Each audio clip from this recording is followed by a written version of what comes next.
اس آج اس بستی سے گزر رہا تھا، انہوں نے مجھے اس دن کی اجرت آج عطا فرمائی ہے، وہ کھانا میں لے کر کے آیا۔ دل لگے غلام مجھے ہلاک کر دیتا، ہلاک کر دیتا۔ اس کے بعد پانی کا پیالہ لے کر کے پیا، اور وہ لقمہ جو اندر اتر چکا تھا اس کو انگلی ڈال کر کے نکالنا شروع کیا۔ سارا لقمہ بھی نکال دیا، لیکن کمزور بہت تھے، نڈال ہو کر کے گر گئے۔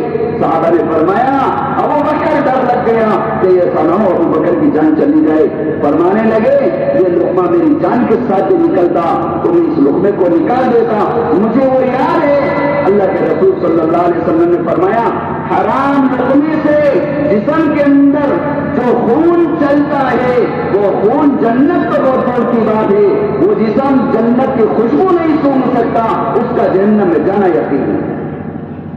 اس لیے میرے بھائیوں دوستوں بزرگوں، تقوی سب سے پہلے اپنی تجارت کی اپنے مال میں لے کر کے آنا۔ تقوی والوں کے اوپر اللہ کے وعدے ہیں، اپنے آپ کو سود سے بچایا جائے، اپنے آپ کو بیاج سے بچایا جائے، اس لیے کہ سود کا گناہ اتنا بڑا گناہ ہے، اپنی ماں سے 36 مرتبہ کالا منہ کرنے سے زیادہ برا ہے۔ سود کا 2 پیسہ، سود کی 1 اشرفی، سود کا 1 درہم اپنی ماں سے 36 مرتبہ کالا منہ کرنے سے زیادہ برا ہے۔ اللہ نے اتنی سخت وعید فرمائی، ارے سود کا بزنس کرنے والا اللہ اور اس کے رسول سے اعلان جنگ کرتا ہے، اعلان جنگ کرتا ہے۔ سود کا بزنس وہی کرے گا جس کو اللہ کے وعدے پر بھروسہ نہیں ہوگا، ورنہ اللہ تو دینے کے لیے دے گا۔ وَمَن يَتَّقِ اللَّهَ يَجْعَل لَّهُ مَخْرَجًا وَيَرْزُقْهُ مِنْ حَيْثُ لَا يَحْتَسِبُ۔ بندے تیرے گمان میں بھی نہیں کہ وہاں سے رزق عطا فرماؤں گا۔ کر تو صحیح، اللہ پر بھروسہ تو کر، اللہ پر اعتماد تو جما، اللہ کی شان کے اوپر بھروسہ جما، اللہ تیری مدد کے لیے ہر وقت تیار ہے۔ صحابہ فرماتے تعلمنا الایمان ثم تعلمنا القرآن فازددنا بالایمان۔ پرانی زندگی صحابہ کی ایسی، بھوکے چلے گئے لیکن میرے بھائیو حرام لقمہ پیٹ میں نہیں اتارا۔ یہ ابو بکر ہے، حرام نہیں اتاریں گے۔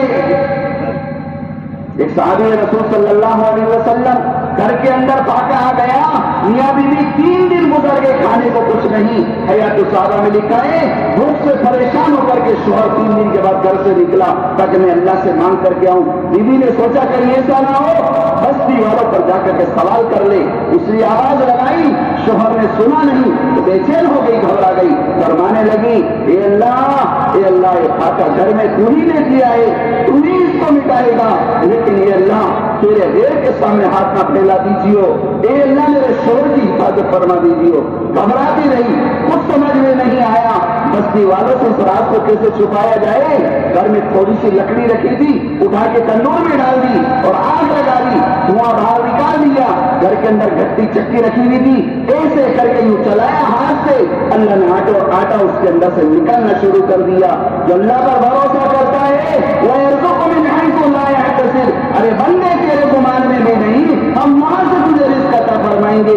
یہ بندی آ کر ایسے چکی کو چلا رہی اور آٹا اندر سے نکلنا شروع ہو گیا۔ آٹے کو جمع کر کے گھر کے کونے میں رکھا، شوہر میں دور سے نظر پڑی گھر کے اوپر، ارے میرے گھر میں سے چھپر میں سے دھواں نکل رہا، یہ دعائیں نہیں مانگی چلے آئے۔ آ کر کے گھر میں داخل ہوئے دیکھا کہ بیوی جو ہے آٹے کو جمع کر رہی، بڑی تیزی سے آٹا نکل رہا۔ یہ حیات الصحابہ میں واقعہ لکھا ہے کہ شوہر نے آ کر کے معلوم کیا کہ آواز ہوئی ہے مدد کیسے، فرمایا دنیا والوں سے فاقے کو چھپانے کے لیے یہ عمل کیا ہے، اللہ سے کیا ہے، یہ مہمان تو ہی نے بھیجا ہے میرے مولا، تو ہی اس کو دور کرے گا، تیرے غیر کے سامنے ہاتھ پھیلانے سے میری حفاظت فرما دی۔ اللہ کی رحمت جوش میں آئی ہے۔ یہ صحابی آ کر کے دیکھ رہے، تنور میں جا کر کے دیکھ رہے تو پورا کا پورا تنور بکرے کی چاپوں سے سک رہا ہے، اور ادھر دیکھ رہے ہیں آٹا جمع ہو رہا۔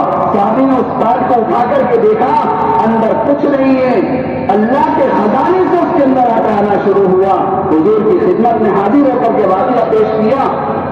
اللہ کے رسول صلی اللہ علیہ وسلم نے ارشاد فرمایا اگر تم چکی کے پاٹ کو نہیں اٹھاتے قیامت تک وہ چکی چلتی ہے، تمہاری نسل اس سے استفادہ حاصل کرتی ہے۔